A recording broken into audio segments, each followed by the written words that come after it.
This past week, Star Wars Visions came out on Disney+. All 9 episodes are now streaming. I binged them all. I bet you binged them all. So today we're gonna rank all 9 episodes of Star Wars Visions. Before I properly start with my ranking, I want you to start with your ranking down in the comments below and start the conversation not just with me, but with one another. And if you like what you see or want to see more rankings, more reviews for all your favorite movies and TV shows, make sure you consider clicking that subscribe button so you'll always be aware of whenever there's more. Also, every single episode in this show is so different from one another, so will our rankings be. These visions are going to very much differ from one another, but that's what makes it fun. Also, I'm not going to willingly dive into heavy spoilers for each episode, but I'm going to openly talk about the events and what worked for me and what not when it comes to the positions on this ranking. So just be warned, you should watch the show before seeing this ranking if you don't want to know anything about any of the episodes. Without any further ado, let's go to my number 9. Coming into my number 9 is the 9th episode of Star Wars Visions, Akakiri. This one comes in last place very much because I thought I was going to really like this episode. It has an interesting premise, it has really good visuals, and it has an interesting main character that leads with amnesia, and that immediately raises the intrigue of what is going on. Unfortunately, the episode takes a while at really showing us what is going on. What is this about? Why should we care about all of this? I care more about the female character than our lead one because it was just so shrouded in mystery. There was really nothing to grab onto emotionally. Furthermore, the characters in general are very hollow and the story beats just seem to come out of nowhere and very suddenly. There's really no flow to this story. So in concept, I should like this episode. In execution, to me, it ends up being the worst episode on a narrative level, and I absolutely felt nothing while watching things unfolding. Even the action ends up being really disappointing whenever the action is going down. My number 8 is episode 2, Tatooine Rhapsody. For the longest time, as I was binge watching this show, I thought this episode was going to be my least favorite because for the longest time, it was my least favorite. It's not a bad episode. There's kind of a gap between this one and Akakiri. This one is a very charming episode. The animation is very endearing. The characters look very cute. There's almost a childlike aspect to the characters visually speaking, where I guess they're meant to be adults, but they look very chibi and kawaii, as we usually say in these things. And while there's a good level of sentimentality and the characters are charming, it just lacks a rewatchability for me. These characters want to perform with their band, and one of their band members is a Hutt, and Jabba is calling him back to Tatooine. Certainly, it's fun, certainly it's watchable, there is nothing wrong with it. It's just one that I don't see myself going back to. It's just one that didn't speak to me emotionally. I enjoyed it fine enough as I watched it this once. I just don't see myself going back to it. Coming in next at number 7 is episode 4, The Village Bridge. Something that starts off very interestingly with visually interesting looking characters, but then ends up just churning along and going through the motions until we get a quick glimpse of some good stuff by the finale. It's a classic and fitting premise of someone who's trying to protect their village, but then in come these two outsiders that end up trying to protect them, but the characters just are not that well developed throughout the episode. It spends too much time building itself, and the payoff to that build-up is so quick and fast, it feels very lacking. I really like this very distinct animated style where the characters are drawn beautifully and the contrast with the backgrounds, which are very simple by design, works really well. It ends on a good note, but while trying to get to that point, it's just not the most interesting episode. Coming in at number 6, we got episode number 6, TOB1, which in itself, my guess, is a reference to Obi-Wan Kenobi.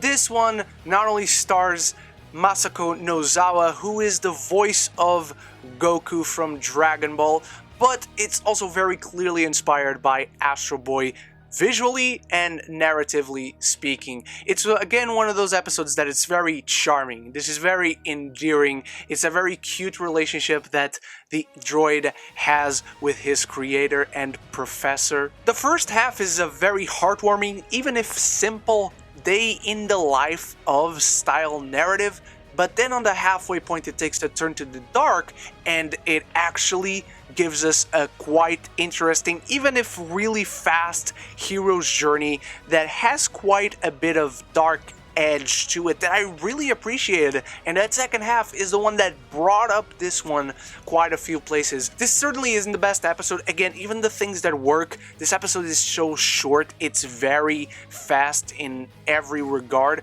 and while I don't think this is the episode that is affected the most by the small length of the runtime of the episode, this one surprised me. I'm not a fan of Astro Boy. I wasn't looking forward to this episode.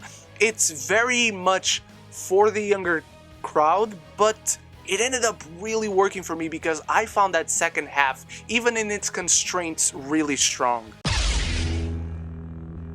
Coming in next, we got The Elder. This is the horror episode of the show where we got a Padawan and a Jedi Master out looking for something that they felt within the Force, a great disturbance in the Force. They also deliver the classic line, and it's just got a very simple, familiar dynamic, but adds something new to it. While the Jedi and the Padawan are searching for this evil presence, there's kind of this monster vibe to it where we don't know what we're going to find. We don't know what's out there. It's kind of a monster movie meets a detective story, so the mystery and the intrigue while it's there really works for me. It's also the second episode within this show that is done by Studio Trigger, and I'm a big fan of them.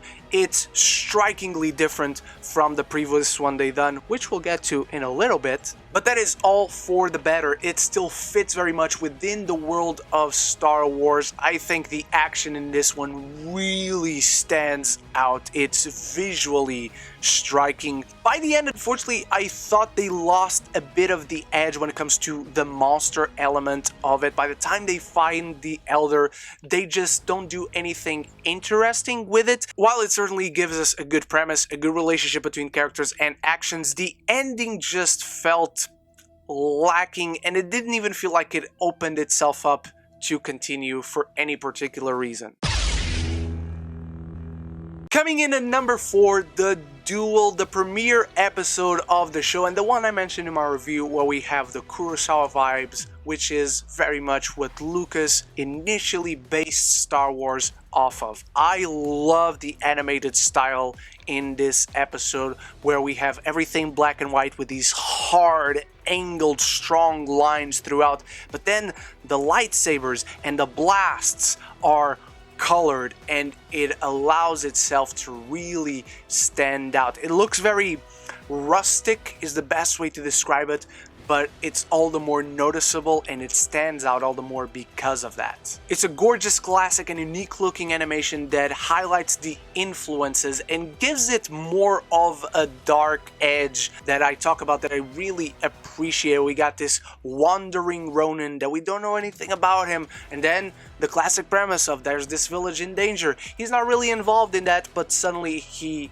begins to defend the village, and a lot of information comes out in just the visuals. It's straight to the point, Kurosawa, focused on action and the classic premise of the lone warrior. This one falls in 4th place, maybe because it's just too simple of a premise compared to the ones that are above this one. This one is really strong, it's just there are 3 others that I thought were even better. Before I give you my number 3, don't forget to start the conversation and give me your rankings in the comments below. And remember to click that subscribe button if you haven't yet to join every conversation in the future about your favorite movies and TV shows, whether it's Star Wars, whether it's Marvel, DC, or just movies in general. Alright, on with the number 3.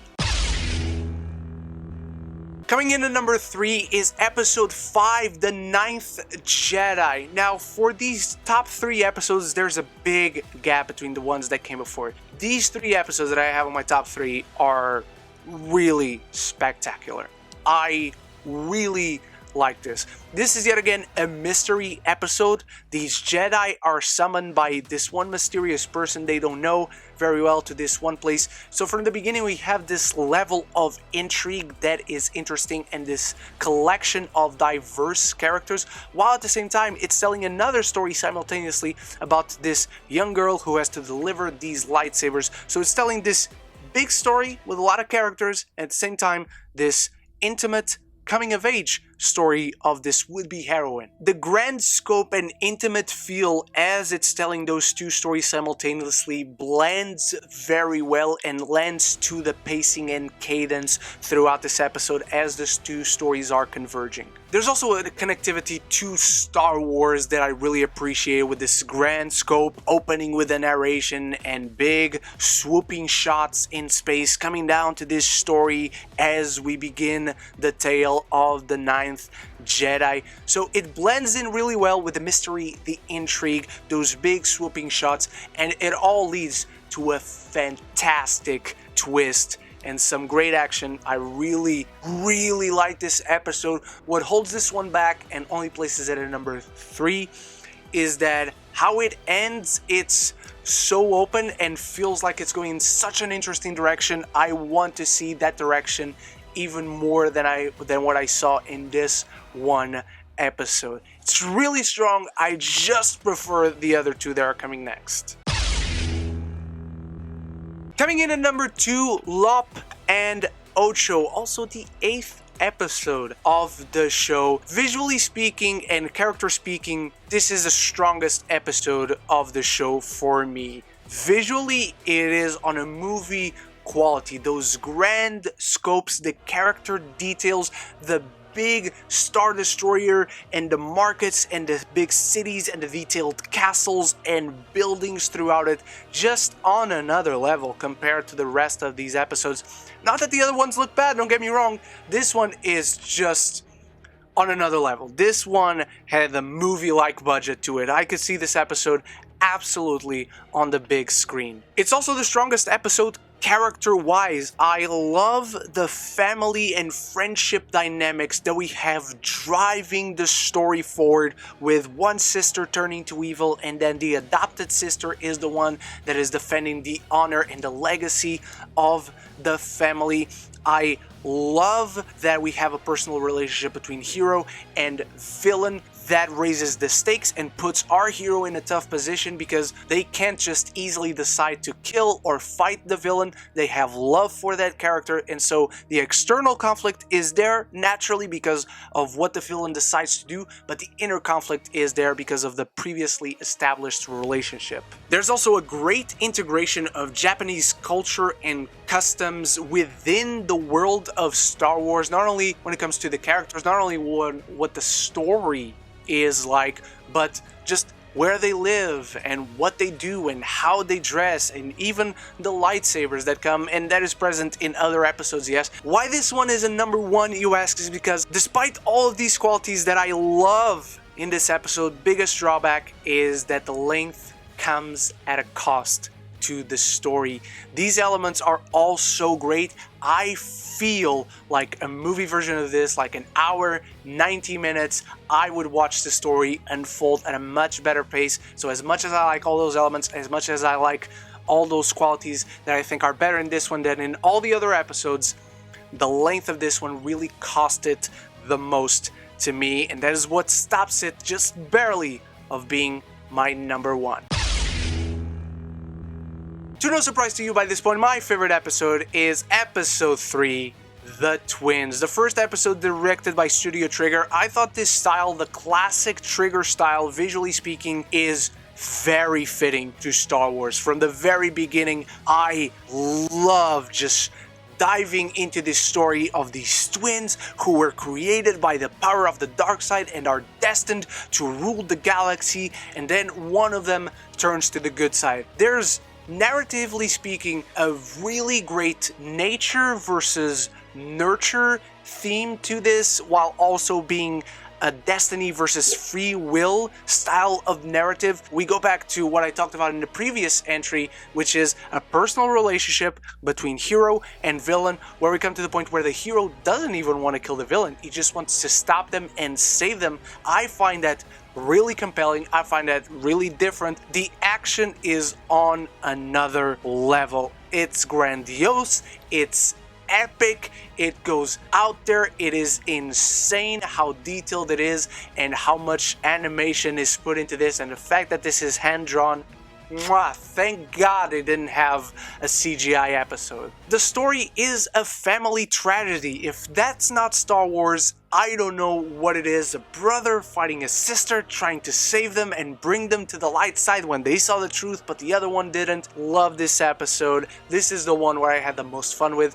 This is actually the one I went back and rewatched it right away as soon as it ended. It doesn't come at a cost to the story when it comes to the length of it. It finishes, it does what it wants to do, and it uses its length the best as a single episode to tell a single story. And the ending, the open-endedness of this story eventually continue and something else happening doesn't come at a cost of not finishing this one. So the Twins is easily my number one. That's my ranking of Star Wars Visions. Remember to share yours down in the comments below, and remember as well, if you like what you saw here and want to see more, click that subscribe button and you'll always be aware of whenever there's a new conversation about your favorite movies and TV shows. Thank you so much for watching. I'll be back very soon with more content, and I hope to see you in those. So until then, love each other and love the movies.